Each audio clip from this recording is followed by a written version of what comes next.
Julia King Boone, welcome to the podcast. Hey, Bevin, so happy to be here. Oh, I'm so thrilled to have you. I always like to start business in the front. So, would you please share with me and our audience what you offer? Hi, everybody. My name is Julia King Boone, pronouns she, her for me, and I am the growing intuitive. As a woman raised in a Christian cult in an intentional community, I was taught actually to not trust myself, my body, my feelings, to not believe what the truth that I held, how that was true for me, and how powerful that is to own. And over the years, I had to go through a journey through atheism and now a spiritual awakening to come back to myself fully. And I help people who have been through similar journeys of self-becoming, awakening, and finding their way through life to help go to the next step. And the way I do that is through intuitive tools like tarot and astrology, as well as hosting ritual and community gatherings where people can connect and share their journey as they are, like me, still becoming. So that's what I do. Ooh, I love it. Very well put, by the way. Oh, thanks. Yeah, it's hard to talk about yourself. It is definitely a muscle you gotta, I've been practicing. yeah, it's clear. It's clear it's working. Julia King Boone, when you do ritual work and host things, are you hosting online or are you hosting in person? So I've done both. Most of the rituals that I hold are in person here in Chicago, The Bear. but diverse. And I also do online events and workshops and a weekly gathering that is just free and donation based for people to come share space, listen to each other, and support each other through change. Oof. Mhm. I love it. I love third space offerings where Mhm. people can come and just be together spiritually. I did Yeah. not realize how much I needed that and how much my time in 12 step really actually scratched an itch I didn't know I had. But then now doing it like more intentionally with people and like creating community altars every week and doing ritual together, like Mhm. it's just been transformative for me and I can't even fully articulate how it's helping. Yeah, I had a similar experience where I found community again after so many years of not having it, having left the church, left religion for over a decade, and I found a circle. And it was a women's circle that met at least once a month. And we shared what was going on, and we were in this container that really allowed for me to stretch into like out of my comfort zone into vulnerable sharing as well as intuitive growth, which I didn't really like get into at the time. I was fully atheist. But the importance of finding that circle, it it like closed a loop for me that I didn't realize needed to be closed. And ever since then, I've wanted to continue creating circles, continue holding space, as well as being a part of and sharing space with other people who need that sense of community and connection outside of a religious context. I am spiritual, and that is a huge part of my life and my experience now, but I've been a part of circles since way before that. Wow, I love that you felt drawn to and welcomed at circles, even though you weren't yet spiritual again. That was something really formative for me, being invited in, being fully welcomed just as I was at that time. This is back in 2014. And this one of the people in the circle, we had met at an event called Cuddle Party, highly recommend. We had met at a consent workshop, touch event, and they were like, I have a feeling about you. I think you should come to this group that I'm a part of. And that was just completely, universe timed, spirit led. I believe now, completely exactly right, and changed my life, really. So one reason that that circle closed was because I grew up in this intentional community where my mom had a women's group and my dad had a men's group. And those people were all kind of two halves of married couples. And I grew up with those families in the same neighborhood that I lived in. That was part of the structure of my community is creating neighborhoods where people grew up and did family together. And so these circles, these groups that my parents had for so many years, I always wanted one. And I didn't really realize that. I didn't really understand that that was a support network that I was in need of. And I realized that I didn't think I could ever find it again after I left Christianity, but I did because somebody invited me and I didn't even know that was possible. And it was so life-changing that that's what I want to create for people. So I created a free or donation-based event every week. It's called Sunday Circle. It's where you can come and be held and listen to and just tell your story, meditate, maybe pull a card. It's fabulous. Oh, I love that. So one thing that I want to point out is something I did not realize is how many women's circles are out there. And you can just Mm. kind of Google women's circle in your town and like there Hmm. might be one. And like there are many, like I am very sensitive to the inclusion of all people who identify as women. Yes. The circle I'm part of is inclusive of all people, and so, or all people who identify as women. But like, I think it's important too in a society that's very patriarchal and is focused on men to have a place. And like, even like me as like a queer woman, like I am very like my lifestyle decenters men. I have male friends, like I'm cool with the right men, but like I don't center nothing I do is for men, right? And they're invited but they're they're not centered, right? But like I think it's also like really radical and cool to be part of a group that like provides some straight, some, you know, it's a mixed group, some are straight women, but like I think I see them coming to this well that like I live in, you know, that like is so valuable to have this like just place that we just, you know, we're listening to women's vocals when we have music playing and like really trying to center as much as possible. Everyone has Mm. different ways they facilitate circle and we rotate facilitator. Well, But that's lovely. yeah, Yeah. and we're really like just shifting recently the circle from who started it to like community led and organized. And this is like my third opportunity to really like make a thing that's just held by community instead of one person. And I think Yeah. it's sustainable because nobody can do it forever. They get burnt out. That is something that I've been considering as my Sunday Circle group grows. It's sort of gone through expansion and contraction where people come in for a time and then leave or come back later. It's variable and it's a small sort of intimate experience that I want to allow to be what it will be. It's not like you have to commit to this group forever and come every week. That's something that I really don't think is either sustainable, like you said. However, the idea of like when I'm not available to host Circle based on vacation, sickness, what have you, I would love it if one of the other people was like, oh, I'll run it this week. And so that's something I might end up doing as the expansion returns to the group and as the rhythm of it sort of finds whatever the next seasonal iteration of Circle really is. I really love that idea. Oh, yay. And this is a great segue to talk about my Patreon page because I have been talking about conflict and community. And part of talking about that over there is just kind of like noodling. Like I have no real answers yet. Like I just have experiences and because my Patreon page is just a place for people who really want to connect with me and understand what I'm going through, I talk about stuff a lot more candidly than I would necessarily on like a public platform.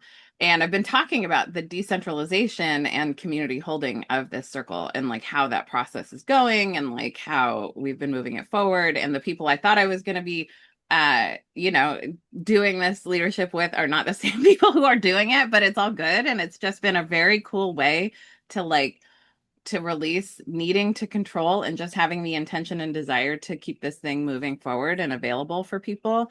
And one of the coolest parts of what's happened so far in this first like 3 months is that we haven't had the same consistent group every week, but it has happened every time. So like even like when I was supposed to be there, like I got a migraine and I couldn't. So someone else, I sent the door code. I was like, here's the info. And then it happened. And so it was just like, it's one of those great things where it's just like it's truly being held and moved forward. And I think that's so important for sustainable movement.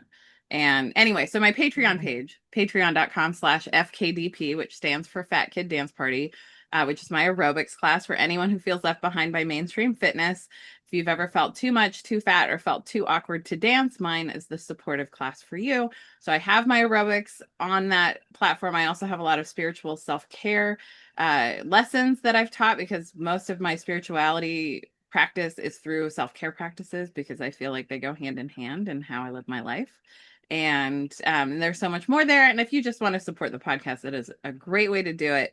And you get unedited things, you get bonus podcast episodes, you just get a lot of resources. I've been doing it for 7 years now, so there's a lot in the backlog. So thank you for tuning in.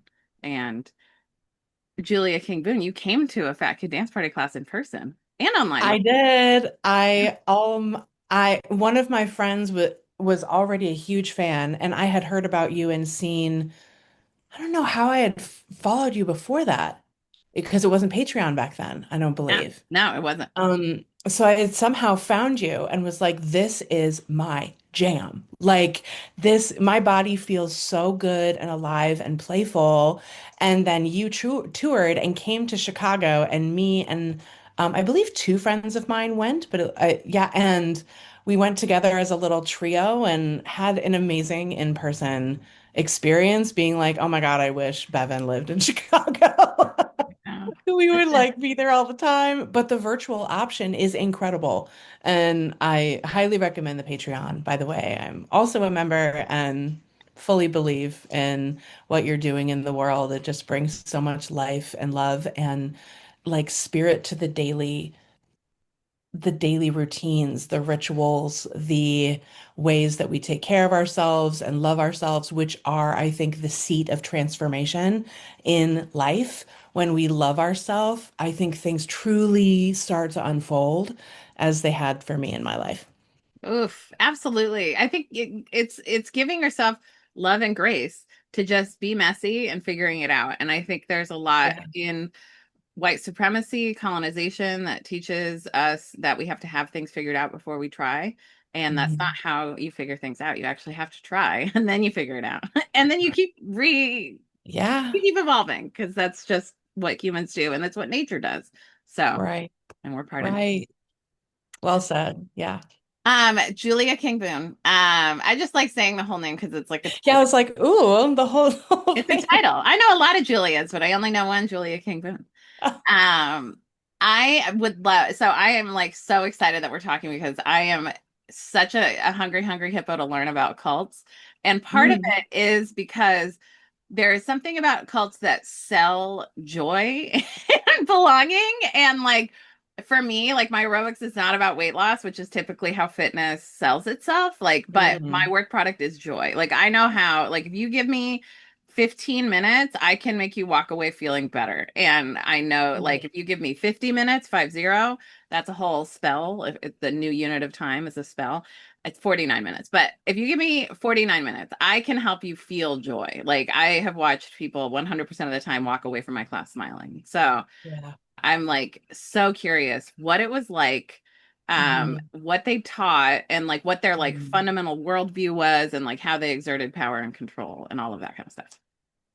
Good questions. So for background, I was born into this community. The community was called the Word of God Community, and it was basically a flagship community in what was then the Catholic Charismatic Renewal movement that started in the late 60s. It was almost immediately birthed after that. Prayer meetings were being held. People were like, yeah, we want to live like the early church. We want to have things in common. We want to live the Christian lifestyle and support each other in service and basically be like the church on earth that's going to change the world before Jesus returns. And so that started like late 60s, early 70s, and my parents met in the community. They were members and they were singles when they joined up. And one big thing back then was the community was really built around universities at first. Like they got a lot of university students to be interested in this. This is where, like, we're talking late 60s, right? We're talking early 70s. People are being like, yeah, let's break the mold, let's do things differently. But then you had people who were passionate Christians, passionate, mostly Catholics, but not all Catholics. Um, and they wanted to live a life set apart. And so they started to create these guidelines and ways of living and structures to support this sort of lifestyle.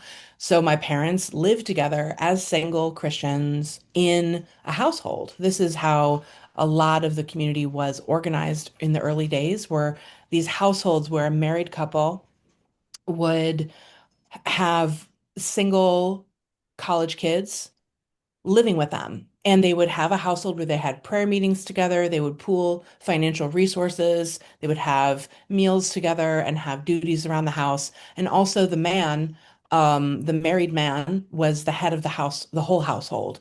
And he would counsel the singles. He would lead their spiritual life, very like pastoral leadership, if that word makes sense to some people here. It was a sort of a pastoral model of living where everybody had a pastoral leader above them to guide their own walk and journey, but also down to the very essence of like the practical things, according to what I've learned. Because again, I was born in 1983 into this community when it was very large.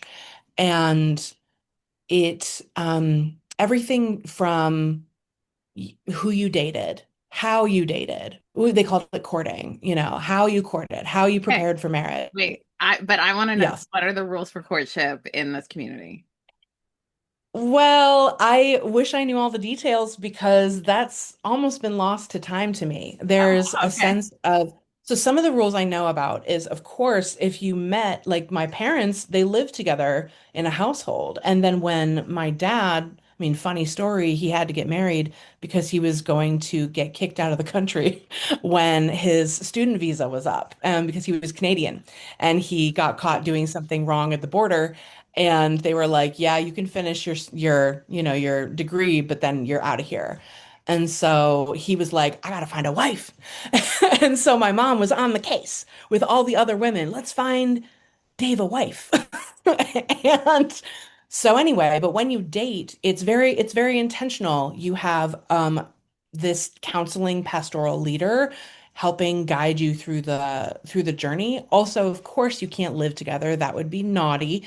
So my dad had to move into another household when he and my mom actually started dating. Are they on like And a land, or are they like in a city and they all have different houses? this is in a city. This is in a university town in Okay. Michigan, Ann Okay. Arbor, Michigan. So it was sort of, it's funny because the community ended up becoming quite large. I think there were at least 1,000 people Wow. as members in it when I joined by birth. But like there were members and their children, Yeah. right? So it's actually quite a large community of families. And obviously not all families, but the major push was you either had to decide to get married and then they really want you to marry someone in the community because otherwise, how could they follow God the way that you're supposed to? If you're not part of the community, you could get pulled into sin or something. Um, or you're supposed to be single for the Lord, is what they call it, and make a commitment to remain single for the Lord. And you're pressured to make this decision, as far as I recall in my understanding.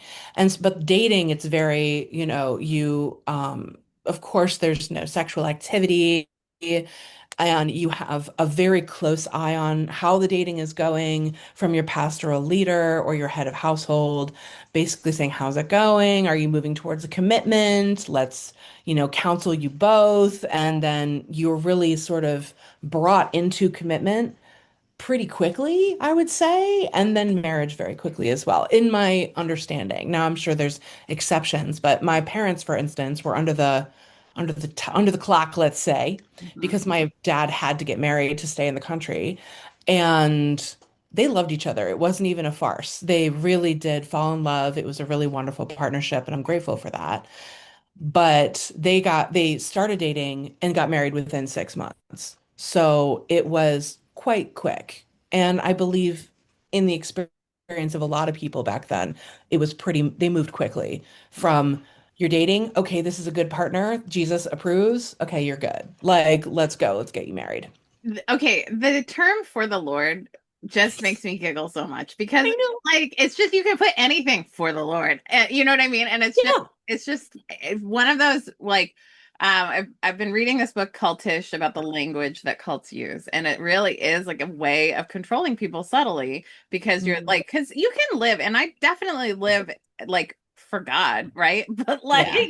you can Yeah. do anything and manipulate someone into stuff by set for the Lord, right? Yeah. Like, but it goes also like, I appreciate a structure and a community and support and that kind of thing, but like it is, yeah. Okay. So so you Yeah. entered the scene in 1983. Are you Behold, are you the firstborn?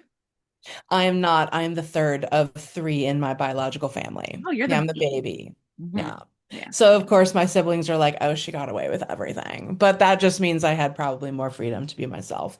Yeah. Um, but I grew up in a neighborhood. That was something so formative to me that informs me today is that when I was born, I think this timing is going to be correct-ish. My family was building a house in this neighborhood that was being built by community members. So everybody had sweat equity in their own home, doing a lot of the work themselves. Obviously, I'm sure there were professionals involved, but my dad, I have a picture of him with a tool belt on and a hammer going up to the roof. You know what I mean? And that's the kind of building your community foundational idea that was really strong. And so this community enclave, this neighborhood was all people who knew each other. They were all members of the Word of God. They had all committed to living a certain type of lifestyle and they wanted to raise their families together. And so I was raised in this neighborhood where, I mean, I think this is one of the best things about how I grew up was I grew up in a neighborhood where I knew every single family on that block except for maybe two people. Like honestly, there were a couple people who lived like around the corner who weren't part of the community. We didn't even deal with them. Like, I mean, I didn't know if they were in the community, I didn't know them. Like that's kind of how it was to be insular like that. But we had a family doctor down the block who, I would have an ear infection in the middle of the night. My dad would carry me from my bed down the block to the doctor's house, and she would see me and prescribe medicine. And it was just this amazing experience of being close with your neighbors and sharing things in common. Not everybody needed a weed whacker because, my neighbor had one in their garage. So it's like why this over consumerism and individuality and sort of this effort to be completely self-sufficient that we've been schooled in this culture and I'm so grateful that I was raised communally. I was raised where we had holidays with our neighbors. We had um, meals with them. I would go play in the park at the end of the block with the kids. And then this is back when, the kids just ran wild in the neighborhood. And then Mrs. G would ring a bell out of her doorway and everybody knew it was dinner time. Didn't matter who you were, didn't matter what like family you were from. Oh, she rang the bell, it's time for dinner. And we would go back and it was just like this. It was kind of magical, honestly. And I still have a really close, like bestie level friend from birth because she was born three doors down from me. And we are pretty much the only people I mean, I'm acquainted with other neighborhood kids, but I'm really close to this one. And we talk about how like nobody gets it. Nobody understands being raised that way. And so we're really glad that we're still close so that we can still feel seen. We can still feel understood that way.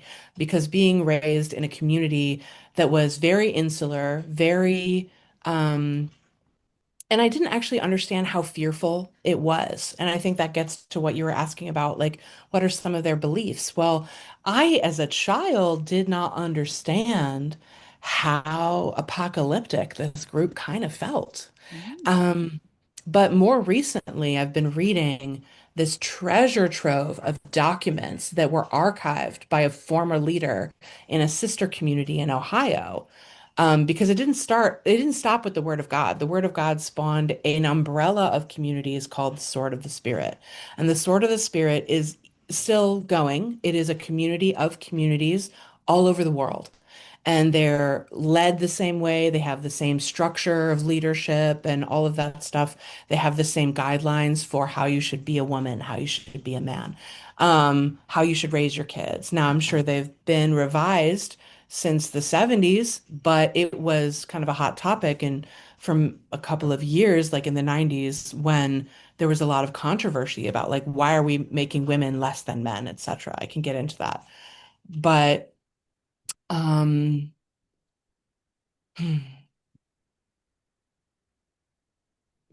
all right. So back to the apocalyptic ideas. I found a this treasure trove of documents that was put onto scribed by a generous person who co-led a community in Ohio, and he had left the community years ago, but he was very dedicated to capturing what was going on for real in the communities, in the Sword of the Spirit communities. And I found a document that was basic doctrines for the Sword of the Spirit. And what I haven't even made it all the way through because I keep reading it and stopping and having to chew on this for days or weeks at a time. It's kind of piecemeal for me because I was just a child. I didn't know what they were teaching, really. Like I was along for the ride and absorbing things through, indoctrination as a child and also just through this was normal to me. So the apocalyptic views very much on like page one of their policies and doctrines document they talk about how they know Jesus is coming back and we are going to have a great tribulation, a very awful time where the world is about to collapse. And the only way through it is to be living in this type of community where not only are you dedicated to the Lord and the practice of Christianity, and also evangelizing and spreading the word of God and spreading the gospel of Christ all over the world. But you're kind of saved from the worst of this tribulation, this apocalyptic experience, because the world, they're going to like not have water and food and they're going to go crazy and loot and all this stuff. And we're going to take care of each other. We've got each other's backs. This is why we live in community is, and so it was really interesting to me to hear that as an adult because I had no concept of the imminency of that prophecy that was delivered. And that is another really important thing about how I was raised is it was very charismatic. So yes, majority Catholics, but also it was charismatic in the sense of gifts of the Spirit, like speaking in tongues and prophecy and visions and all the other gifts you can have. I'm trying to think of the other ones you can have. And so prophecy was a key component of community life, and it helped set policy prophecy set policy, which is wild to me, but okay. The idea that somebody would receive a word from God. Very often they were in leadership, of course, but very Sounds often like they would me. receive a word from the Lord and share it in the gatherings that we would have every week. We would have a community gathering apart from church. By the way, this is not a church. This is a group of Christians who have a church that they attend and then are also in the community and going to community gatherings and doing community service, etc., and community small groups and everything. So you have a lot of responsibilities when you're in the community. You have a responsibility to each other, and then you have to keep up with classes and teachings and gatherings and changes in the rules and the ways that we're supposed to believe about things.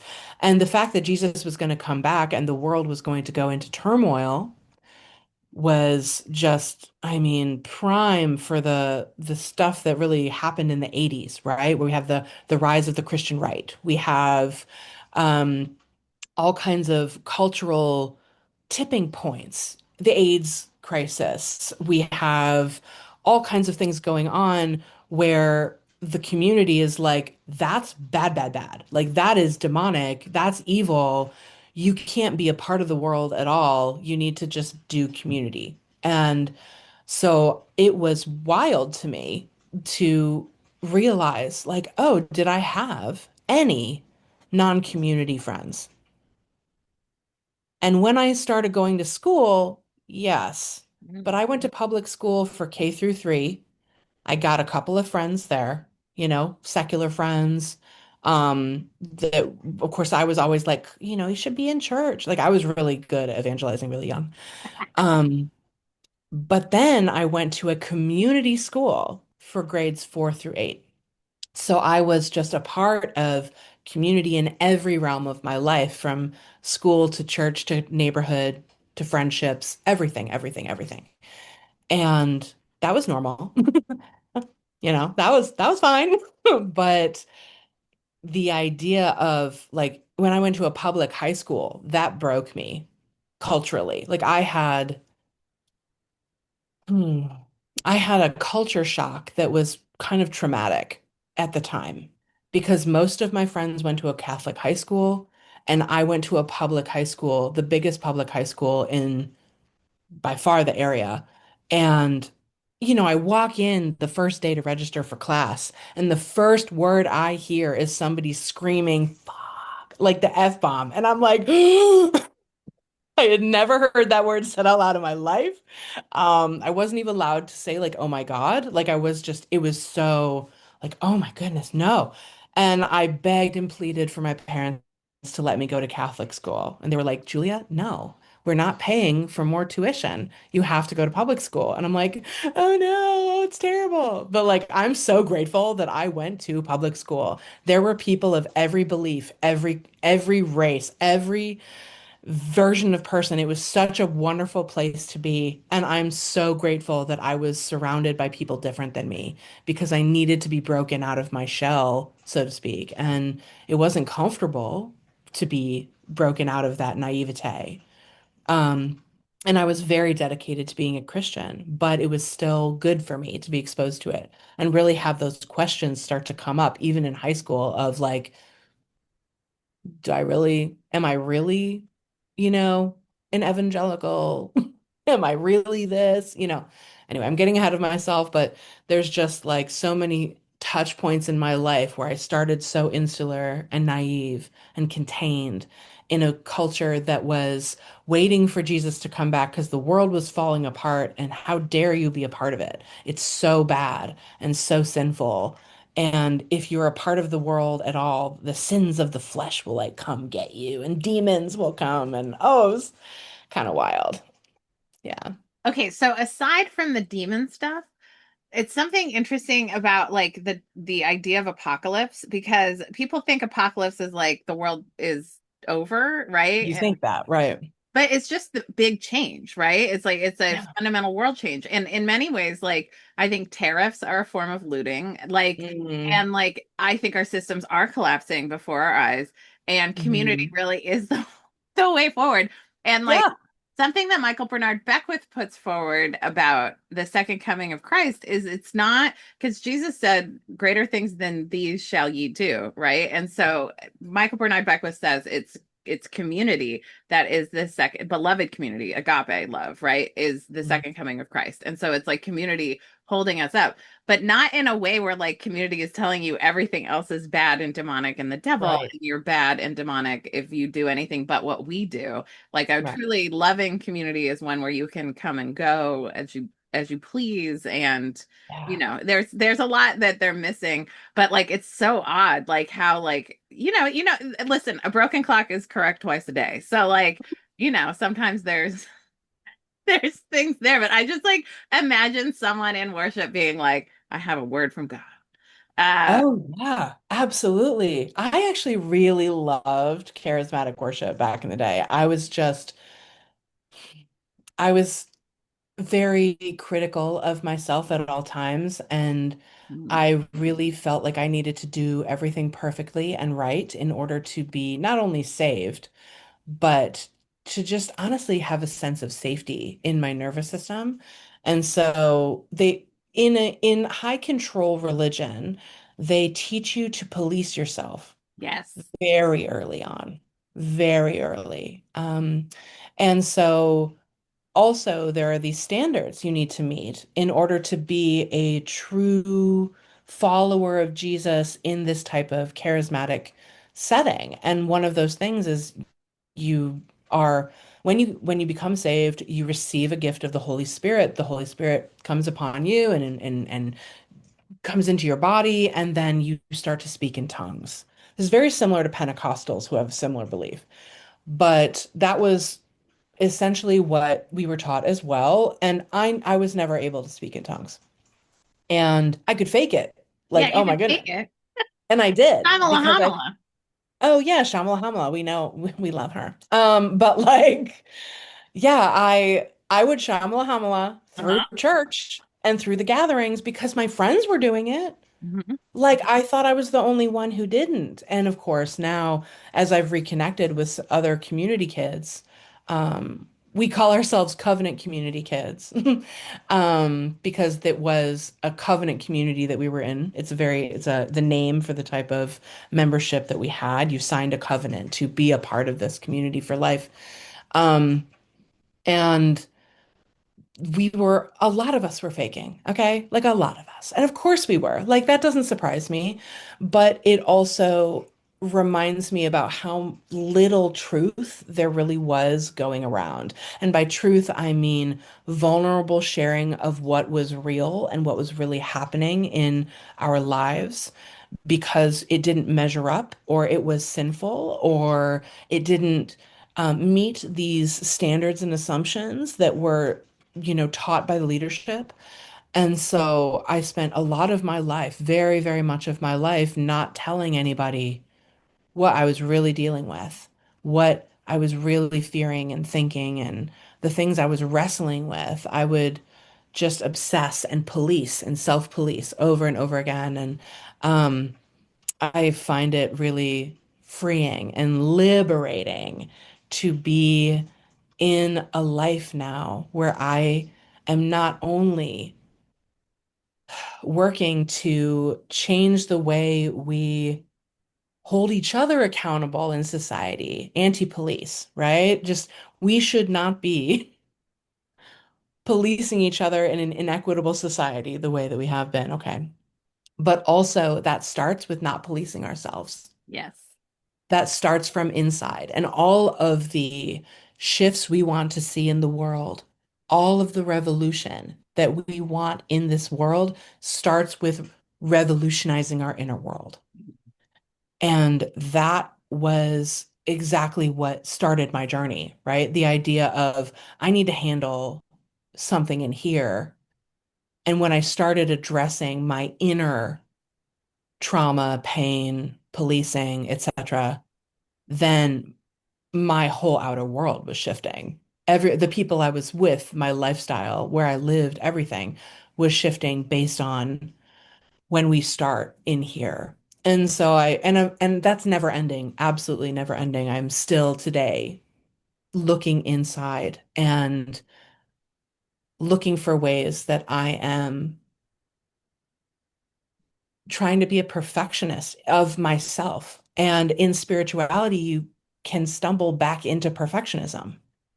And there's a lot of former Christians who have become spiritual since, who carry with them the same perfectionism, the same idea of this is the right way to do it. And you have to be perfect and good in order to ascend, let's say. And so I just see it as like it's cloaked in the same story, the same control. It's just the way that we're controlling ourselves and not in our authentic expression, not in our authentic truth, because that's scary and messy and imperfect. And we might look bad. We might not seem like we have it all together. I might not look like a leader or a guide if I admit that I'm really messed up right now or something like that. I'm really struggling with something or all of that. So I feel like the deconstruction is an ongoing process, and I have never stopped. And it probably will never stop because how could I arrive? What would that arrival look like? I really think that if I allow myself to always be becoming, always be growing, always learning, always expanding, then my view of myself will always be fluctuating and evolving.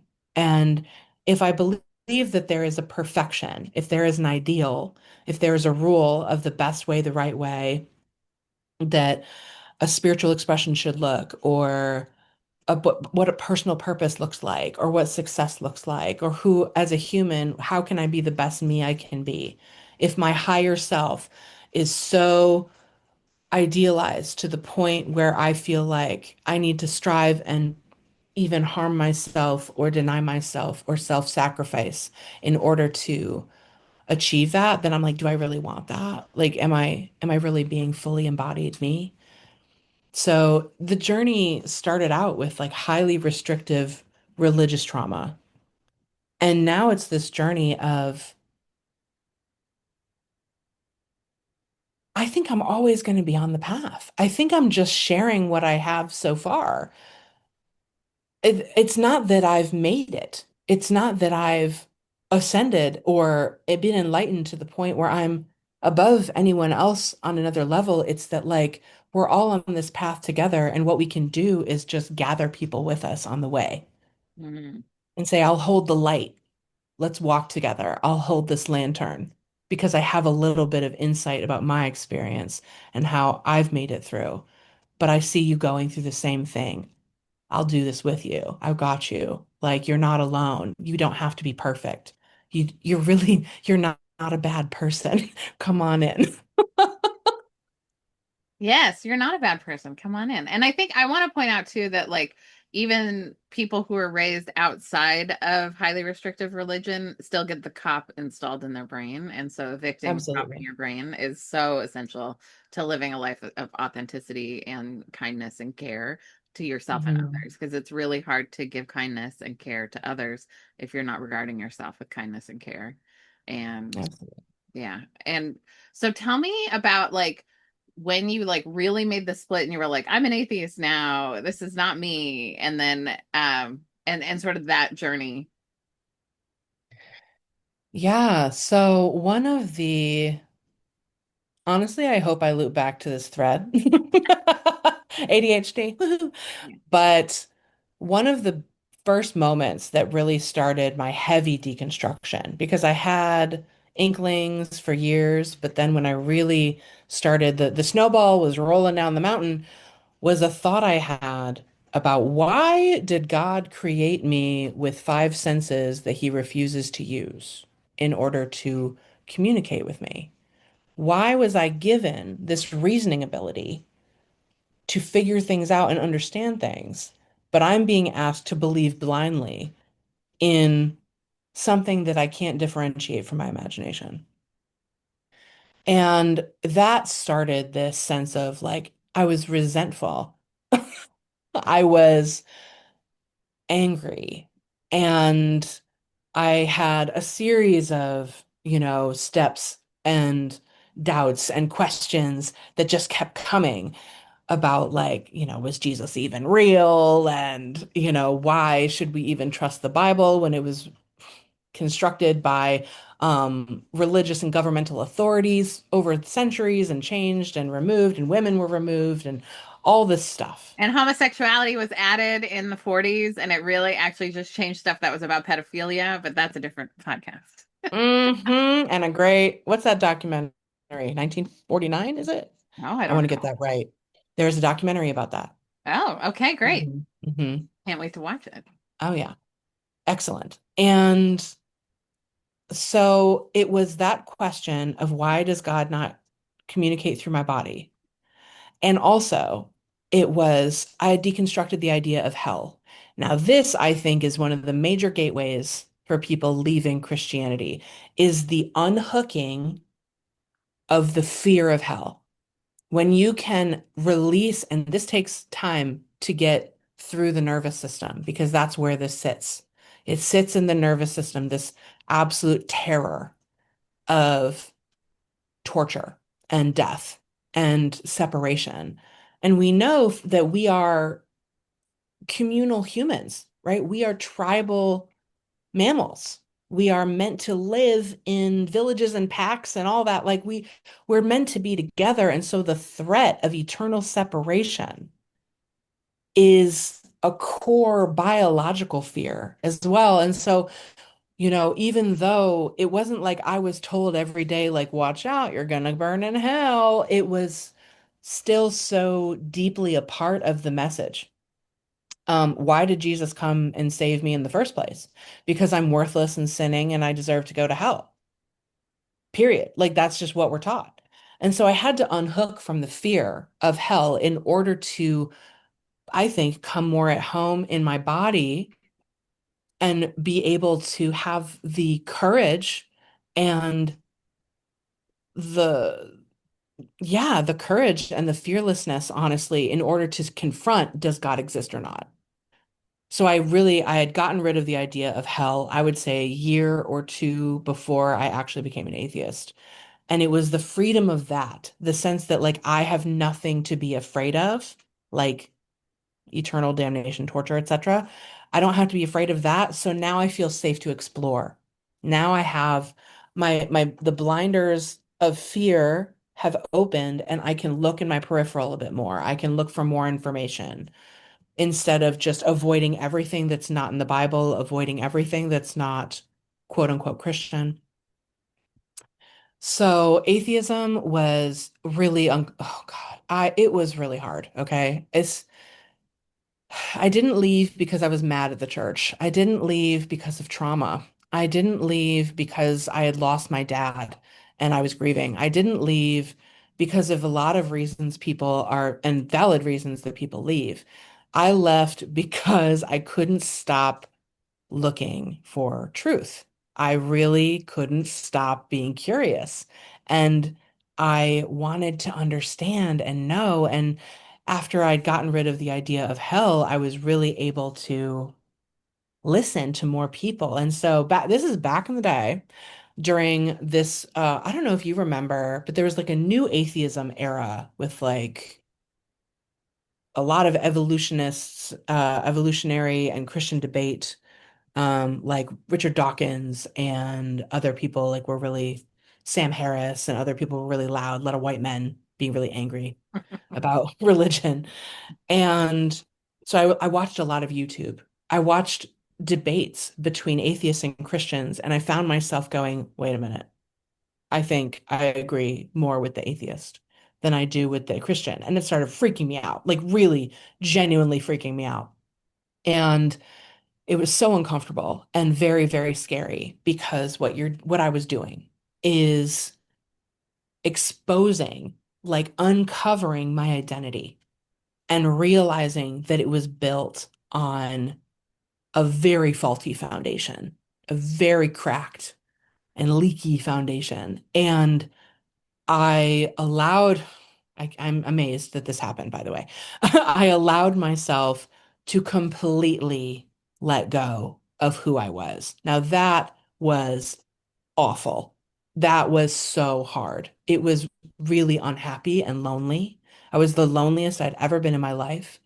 You could call it a dark night of the soul. I was confronting things that I never thought I would ever believe or think or even allow myself to voice out loud. And I was at the time, by the way, working for an evangelical organization founded by Billy Graham.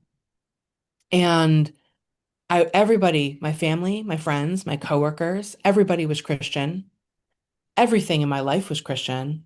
And there I was unpacking this baggage and grieving and breaking myself, just crumbling. Like the tower card in tarot is the perfect illustration of a lightning bolt coming down and wreaking havoc on something you thought was structurally sound and would never ever break. And that was who I thought I was. And that was gone. It was absolutely obliterated into dust. And I remember having feelings and thoughts of like, I don't know who I am. I do not know who I am because every single value and belief was given to me. I was told what I should value. I was told what I should believe, and I was told who I am and what I'm worth.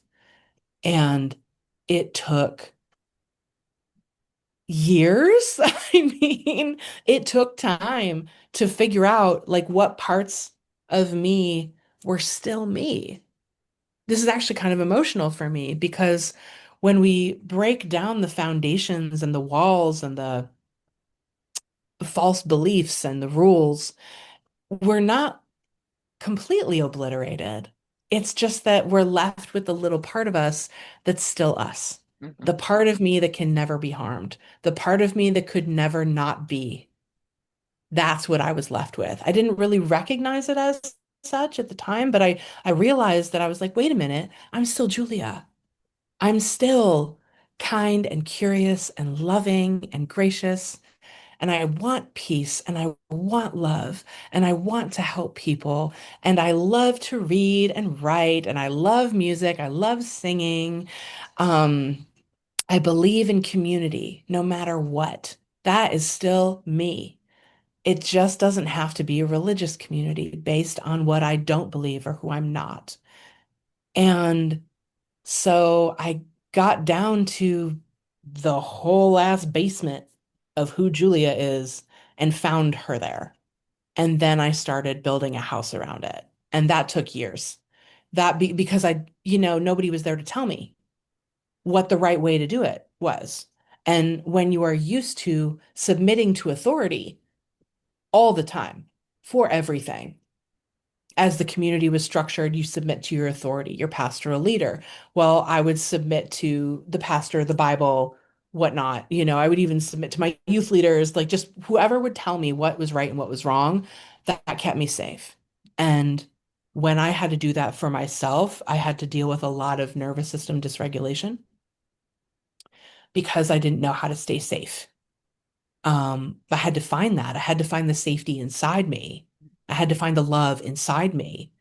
And that I think is leaving Christianity was absolutely by far the best thing I ever did for myself because it required me to completely crumble and to rebuild my sense of self from the ground up. And I have done a lot of things since then and become a lot of different versions of myself and grown into amazing different levels of Julia and different facets and faces of me that I'm so excited about.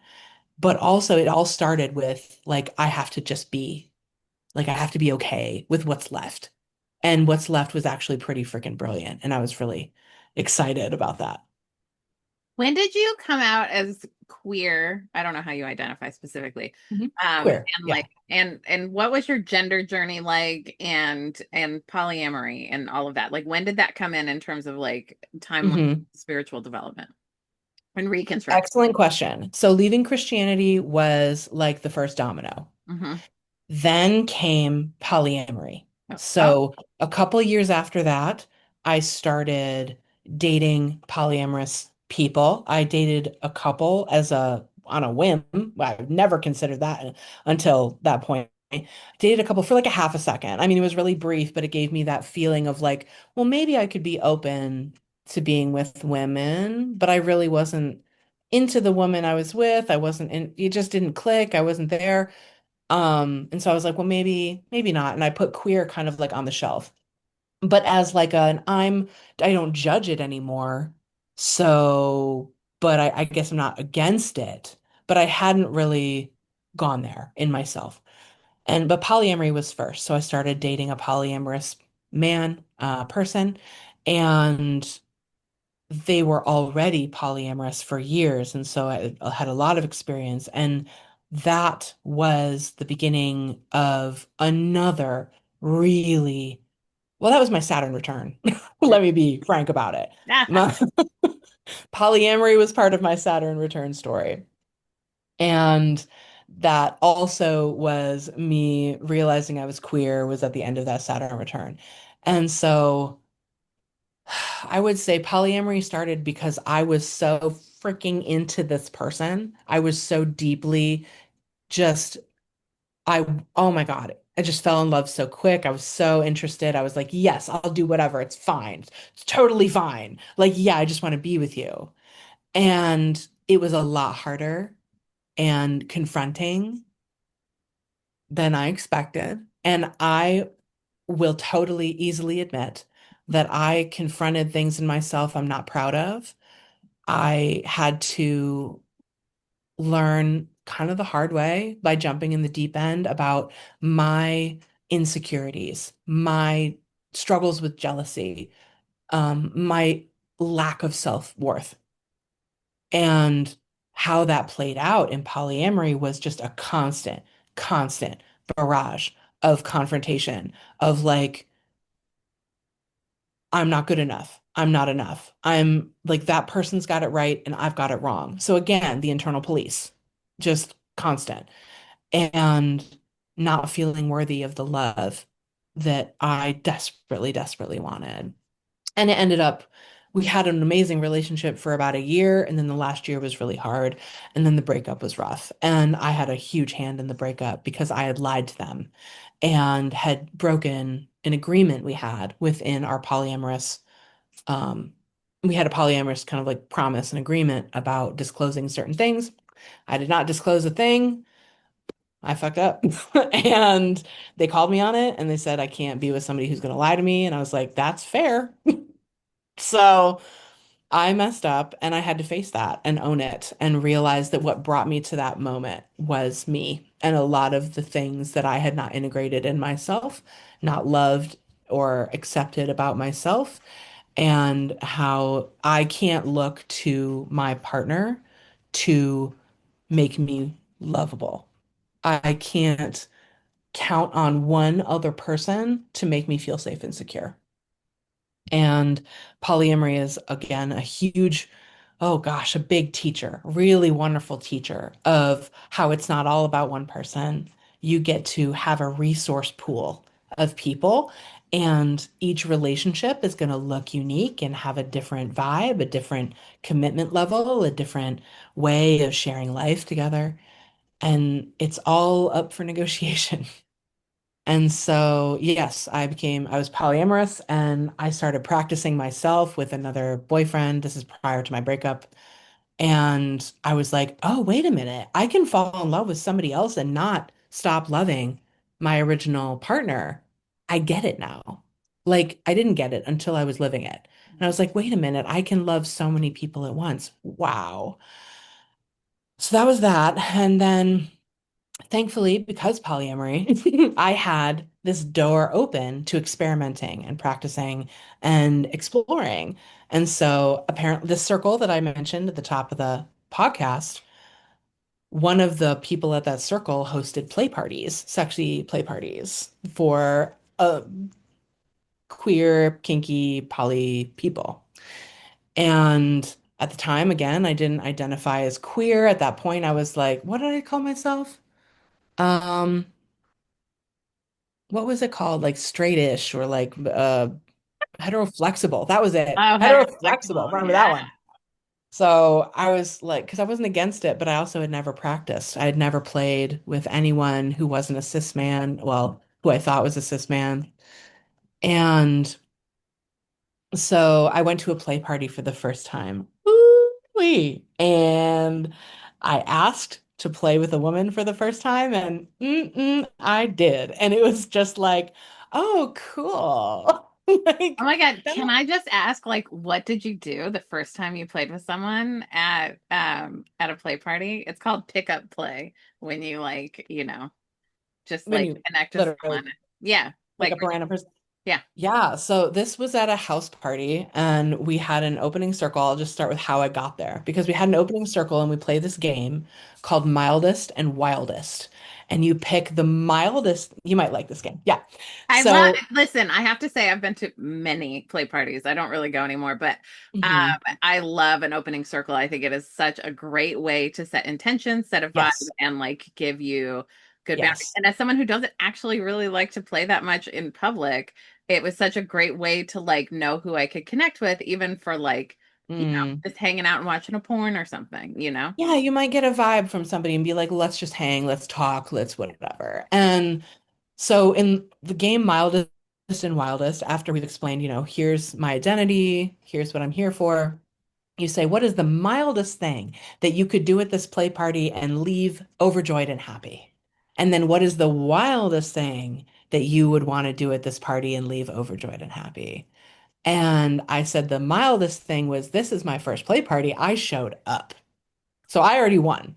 Yeah. And everybody was like, woo. Okay. We love newcomers. We love newbies. I'm just like, welcome to the play party. And so that was my first. And then I said, my wildest is I've never played with a woman before. And I would really like to do that. And I was the last person in the circle. So we closed the circle. And this woman who was a special guest, she had traveled in from California. And we were basically hosting her as like a special guest party host kind of thing, because she does this kind of thing all over. And she turns to me and goes, so you've never played with a woman before? Would, would you like to? And I was like, well, yeah, thanks for offering. Cool. So the party starts with socializing. People are in the kitchen getting a little snack. People are hanging out, talking with their friends. And here I am with this woman. I've never been to a play party. I've never played with a woman before. And she and I are the first people to like break the ice, if you will, to like break the seal on playing at this party. We're in the living room, everybody's mingling, and we're there making out. So we start with a conversation about um how like we've been our testing results, our recent test results, what we're interested in doing in that moment, and any boundaries around, practices or protection or anything like that. And so we have that good old, icebreaker talk. Mhm. And then we But make also out. like and a very important consent talk and a very Oh important yeah. information talk and personal health talk. And I think, Hmm. in these times, like those are I mean, I think they're just like really good ways to set emotional safety, which like for Yeah. me, I love the term demisexual, and it really to me is just like I'm not going to feel safe being in erotic energy with someone unless I feel safe emotionally. And like that's a yeah. 100%. Yes. And having a conversation. So my friend, she owns cuddlist.com and she runs these like cuddle parties. She also has this practice that she calls you tap that. TAPP, you tap that before you tap that. And it's you're testing about me, practices, and preferences. Love. And so it's testing results, what we need to know. Am I, what my sexual orientation? Am I partnered? Do I, anything about me that I feel like is necessary? Do I have chronic pain? You know, and then practices is I always use barriers for XYZ or I don't do this act or what have you. And then preferences gets you into like, so here's what I want to do with you. How about this? Right? So you kind of go through that icebreaker until you get to that point of like, and then you say, how about you? And you switch and have the other person do that. And I've been using this for years. It's really helped me even in like a hookup situation where I was like, let's talk because I don't know you. And I don't usually hook up with people. So why don't we have this grounding and these boundaries? So freaking love it. So we did that. And it was really amazing because I was just, I don't know, it was very strange to be playing in front of a group of people. I had never done that before and be with somebody I'd never been with in a way that I'd never been with. And I was like, but yet it was like, I don't know, it was awakening. It was a shock to my system. It was fun. It was brief and it was playful. We did a little making out. We had a really lovely time, a pleasurable time together where we both gave and received something that we wanted. And then we moved on and played with other people or went and talked to friends and then I was like, wow, I did the thing that I was scared to do. I did my wildest thing. And then after that, I just kept attending play parties. So it's probably been 10 years, a decade of play parties for me. And I don't go all the time but I do enjoy them. And I usually go to invite only, like vetted people who at this point I know most of the people who go to these parties, and that's what makes me feel comfortable. Where I'm like, I know you, we're friends, and I like to fuck my friends. So it's just like it's like, okay, we're good. We're good. I don't go all the time because I'm cycling through an area of my life right now or a way of being right now where I'm just more introverted than I've ever been. And my focus is really inward, but I really do find that these spaces, these consent-based spaces, are really helpful for people like me who have had some sexual trauma, who have had religious trauma, who are coming out of lifestyles, relationships where consent was not centered Mm, and where queerness was not centered.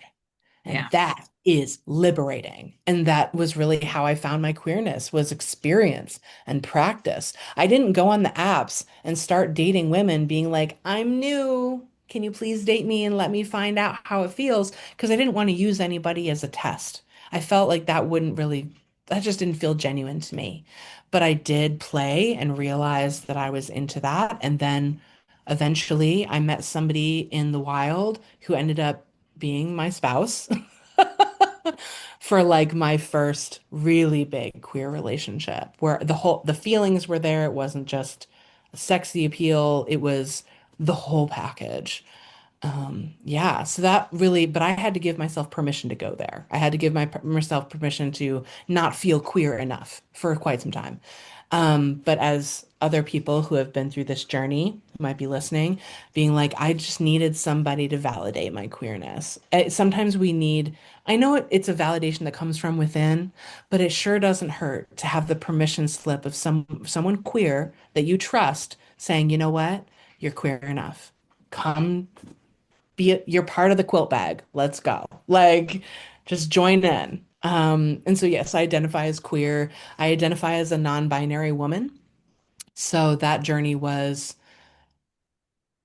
very gentle. I've never felt the need to change anything about myself related to gender. I've just noticed that I'm more than just a woman. I am more expansive. I am, I believe all of us are a combination of, I'm going to say words that sound gendery, but they're not, but like a masculine and a feminine energy. Mhm. Like I think we are a part of the yin and the yang. I believe that we are all a mix of both, right? And I feel connected to both, but I feel most comfortable seen as a woman, and I've never been offended if somebody saw me as not a woman. It's curious to me, but it doesn't make me mad or hurt or anything. And I think I'm very blessed with that sense of it's fine, you know? And I've had to come into acceptance about things about my body, things about my appearance, or things about my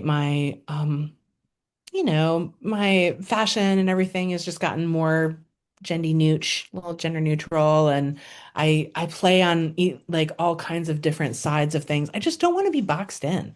Mhm. I don't want somebody to think that they know all about me based on my pronouns or based on the fact that I am a woman.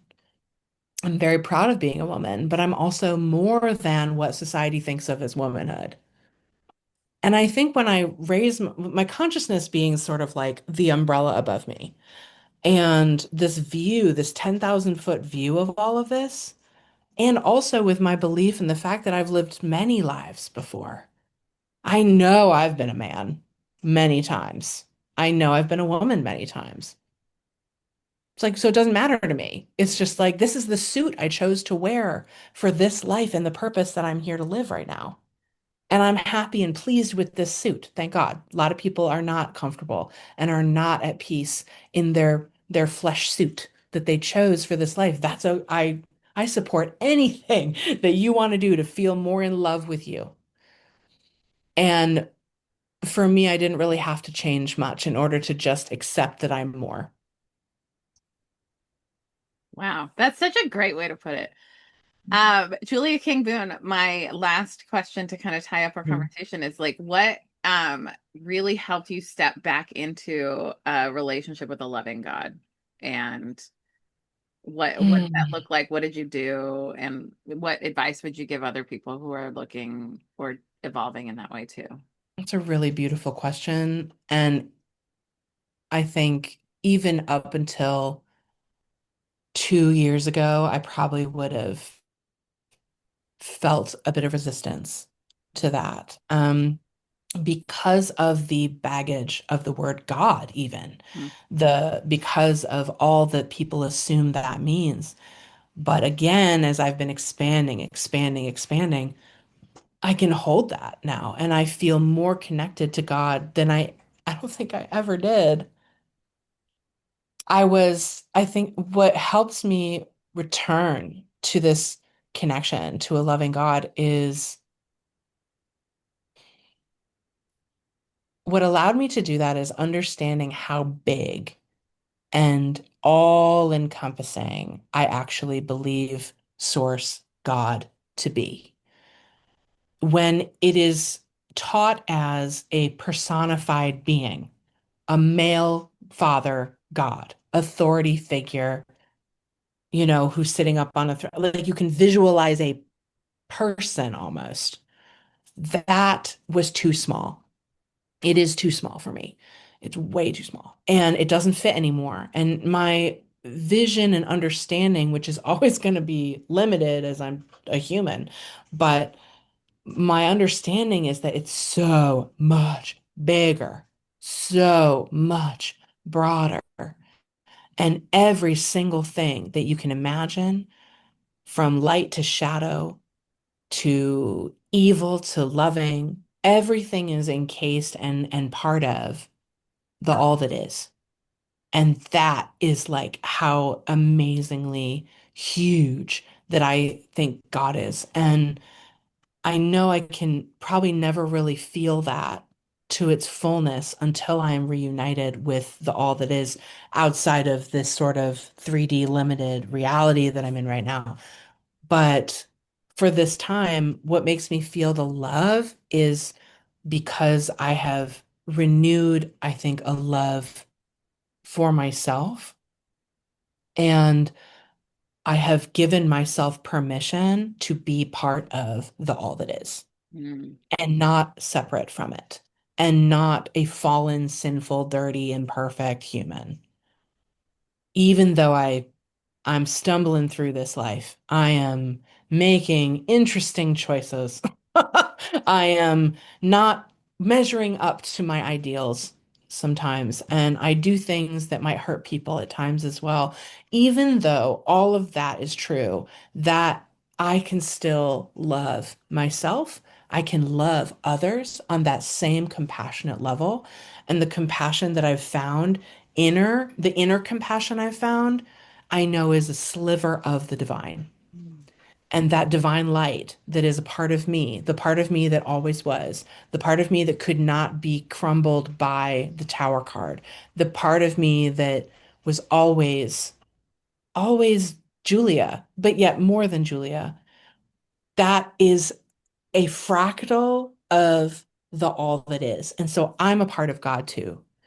And that really helped me come back to the idea that God is love. God is everything, and none of us are apart from it or unworthy of it.